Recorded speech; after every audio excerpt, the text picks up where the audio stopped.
창세기 26장 34, 35절 말씀입니다.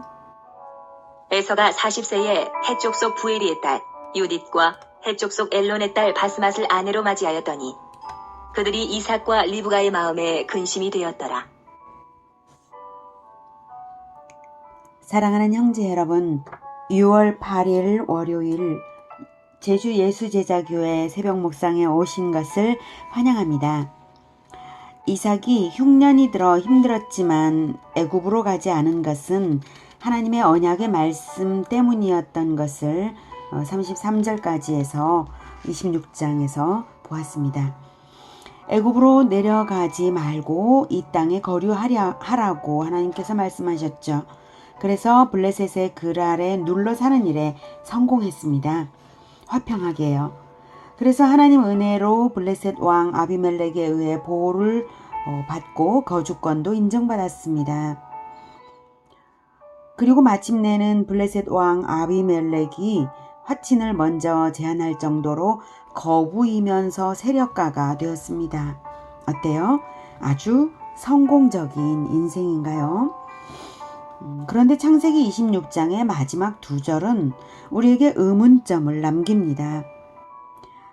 성경이 같은 장 안에 이렇게 서로 맥락이 틀려 보이는 내용을 한 묶음으로 장 구분을 한 게 참 이상합니다. 성경이 무엇을 우리에게 말하고 싶은 것일까요? 여러분, 성경의 저자는 성령님이신 것 아시죠? 성령께서는 글자로만 알리시는 것이 아니라 맥락을 통해서도 알리시고 반복을 통해서도 알리시고 행간을 통해서도 알리십니다. 본장에서는 대조적인 구조를 통해서 알리고 계신데요. 이삭의 실패가 무엇인지 알려주고 있습니다. 이삭은 사회적인 성공을 거두었지만 가정적으로는 실패하고 있고 그것은 언약 가문의 치명적 실패가 분명합니다. 이삭과 리브가의 마음에 큰 근심이 되었습니다.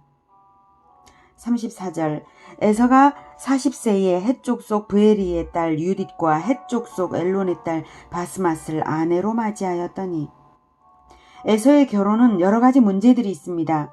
첫째, 가나안 족속과 결혼을 했다는 점. 헷 족속이 가나안의 일부죠. 둘째, 중혼을 했다는 점. 셋째, 부모의 뜻을 거스르고 있다는 점. 그리고 이 세 가지 문제점으로 보아 알 수 있는 것으로서 넷째, 에서가 언약을 믿지 않는다는 점이 근본적인 문제점입니다. 결과적으로 이것이 언약 가문의 치명적인 실패인 것입니다. 이삭이 자신의 결혼을 위해 아버지 아브라함이 어떻게 했는지를 생각하여 본받았다면 결코 있을 수 없는 일이 벌어진 것입니다. 이삭이 가나안 7족속 중 하나인 헷 족속과 이삭의 자식 에서가 결혼을 했다는 것은 심판당할 가나안 족속의 이름을 이미 알고 있을 이삭으로서는 심각한 고민거리일 수밖에 없습니다. 그 족속의 이름들은 아버지 아브라함에게 하나님이 말씀하신 것입니다. 창세기 15장 18절에서 21절 그날에 여호와께서 아브라함과 더불어 언약을 세워 이르시되 내가 이 땅을 애굽 강에서부터 그 큰 강 유브라데까지 내 자손에게 주노니 곧 겐 족속과 그니스 족속과 간몬 족속과 헷 족속과 브리스 족속과 르바 족속과 아모리 족속과 가나안 족속과 기르가스 족속과 여부스 족속의 땅이니라 하셨더라. 헷 족속. 그 족속들은 함의 후손으로 함 시대 때부터 경고를 받은 족속들이고 가나안은 소돔과 고모라의 심판을 통해 너무나 분명한 경고를 체험했는데도 여전히 타락되어 있었습니다. 에서는 그들 문화에 영향을 받아서 중혼을 한 것입니다. 아시겠지만 중혼은 육체적으로는 결합되나 정신적으로는 분열되고 대립되는 극단적인 가정 형태입니다. 삼위일체 하나님은 하나님의 형상으로 인간을 창조하실 때에 가장 아름다운 가정의 연합을 위해 일부 일처를 명하셨습니다. 창세기 2장 24절 이러므로 남자가 부모를 떠나 그의 아내와 합하여 둘이 한 몸을 이룰지로다. 뜨거운 사랑으로 언약을 후손에게 이어주어 연합을 대대로 이어가게 하는 것이 하나님의 뜻입니다. 삼위일체 하나님을 닮는다는 것이 바로 이런 것입니다. 일부 일처의 뜨거운 사랑으로서 횡적인 연합이 되고 언약의 제자화로서 종적인 연합이 되게 하는 것이 언약 가문의 기본입니다. 종적 연합이 횡적 연합으로 완성되고 다시 종적 연합으로 이어지는 한 가정의 십자 모티브의 연속, 이것이 하나님 나라를 이루는 기초가 되어야 했습니다. 그런데 에서에게서 그 두 가지 연합이 다 깨뜨려져 있다는 사실입니다. 그것도 장자인 에서에게서 말입니다. 에서가 언약을 믿지 않는다는 증거이고 부모의 교육이 없었다는 증거입니다. 이삭은 언약을 지키기 위해 가나안 땅에 머무르려는 화평의 노력으로 무진 애를 썼고 성공한 것인데 가정적으로는 이렇게 언약에 대한 실패가 나타난 것을 우리는 어떻게 이해해야 할까요? 저는 이삭이 하나님의 언약을 총체적으로 묵상하고 있지 못한 것이 아닌가 생각합니다. 창세기 18장 19절, 내가 그로 그 자식과 권속에게 명하여 여호와의 도를 지켜 의와 공도를 행하게 하려고 그를 택하였나니 이는 나 여호와가 아브라함에게 대하여 말한 일을 이루려 함이니라. 자식과 권속에게 명하여 여호와의 도를 지켜 의와 공도를 행하게 하려고, 이 말씀은 언약을 주시는 하나님의 목적을 알게 합니다. 가나안 땅에 머물러 사는 것은 방법적 측면일 뿐 언약의 목적은 아닌 것이죠. 이삭은 목적 측면의 제자화에서 실패했습니다. 자식과 권속에게 명하여라고 말씀하신 그것을 신실히 행하지 못한 것이 아니겠습니까? 사회적으로나 사역적으로 성공하는 그리스도인들이 정작 자녀의 신앙 교육에서는 실패하는 경우를 볼 수가 있는데, 이삭의 아들 에서의 경우를 보고 가슴 아프게 타산지석을 삼아야 한다고 생각합니다. 26절에 이삭이 우물들을 얻고 그리고 경제사회적 지경이 넓어지고 우물의 이름을 르호봇이라고 지으면서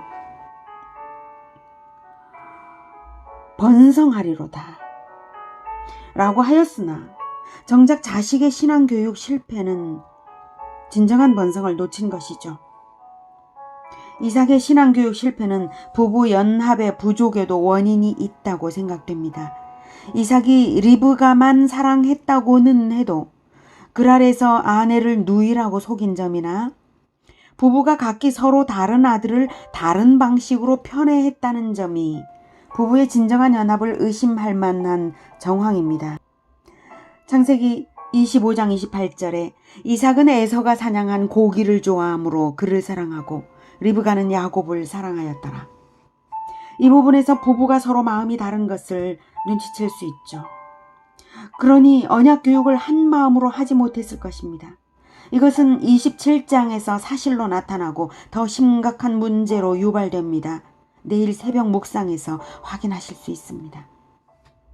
하나님께서 에덴에서 선언하신 말씀, 여자의 후손이 마귀의 머리를 밟으리라고 하신 것은 연합의 횡적 측면과 종적 측면의 온전한 결합으로 마귀를 멸할 것을 알게 합니다. 아담이 들을 때에 여자는 언약의 횡적 연합을, 후손은 언약의 종적 연합을 말합니다. 그 두 가지가 결합되는 온전한 연합을 통해서 구원이 완성되는 것입니다. 이런 연합을 누가 이루었나요? 바로 우리 주 예수 그리스도께서 이루셨습니다. 예수님은 결혼은 하지 않으시고 오직 종적인 연합인 12제자를 낳으셨는데요. 예수님 자신은 교회 공동체를 탄생시키기 위한 모든 준비를 하시고 나서 십자가의 대속의 죽음으로 믿는 백성들을 위해 구원을 이루시고 떠나셨고 또 성령을 보내셨습니다. 교회 공동체 탄생은 성령을 받은 제자들을 통해서 본격적으로 이루어지는데 바로 그 교회 공동체가 어린 양 그리스도의 신부라고 성경은 말합니다. 요한계시록 21장 2, 3절 또 내가 보매 거룩한 성 새 예루살렘이 하나님께로부터 하늘에서 내려오니 그 준비한 것이 신부가 남편을 위하여 단장한 것 같더라. 내가 들으니 보좌에서 큰 음성이 나서 이르되 보라 하나님의 장막이 사람들과 함께 있음에 하나님이 그들과 함께 계시리니 그들은 하나님의 백성이 되고 하나님은 친히 그들과 함께 계셔서 2절의 새 예루살렘은 건축물이 아니라 3절에서 말하는 하나님의 백성 공동체입니다. 그들을 신부, 즉 그리스도의 신부라고 말합니다. 요한계시록 21장 9절 10절에서는 7 대접을 가지고 마지막 7 재앙을 담은 7 천사 중 하나가 나와서 내게 말하여 이르되 이리 오라 내가 신부 곧 어린 양의 아내를 내게 보이리라 하고 성령으로 나를 데리고 크고 높은 산으로 올라가 하나님께로부터 하늘에서 내려오는 거룩한 성 예루살렘을 보이니 9절에 신부 곧 어린 양의 아내가 바로 10절에서 말하는 거룩한 성 예루살렘이라고 하죠. 종합해 볼 때 예수 그리스도를 믿는 교회 공동체가 장차 그리스도의 신부요 거룩한 성 새 예루살렘으로 지칭되는 것입니다.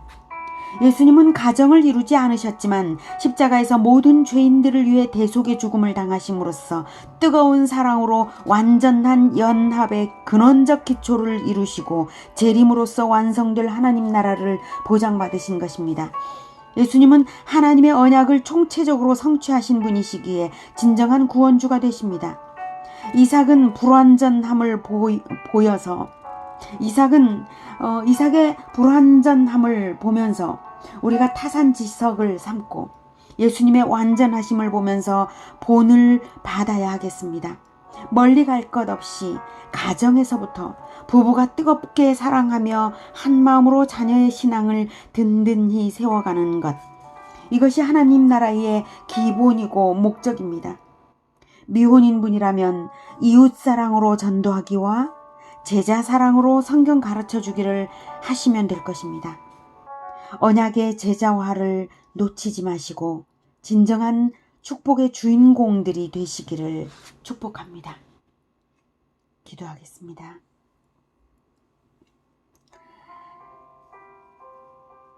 뜨거운 사랑의 삼위일체의 하나님, 우리에게도 그 삼위일체적 연합인 부부간의 사랑과 자녀 사랑으로 언약의 제자화가 영원히 연속되기를 바라신 하나님의 마음을 오늘 성경에서 확인했습니다.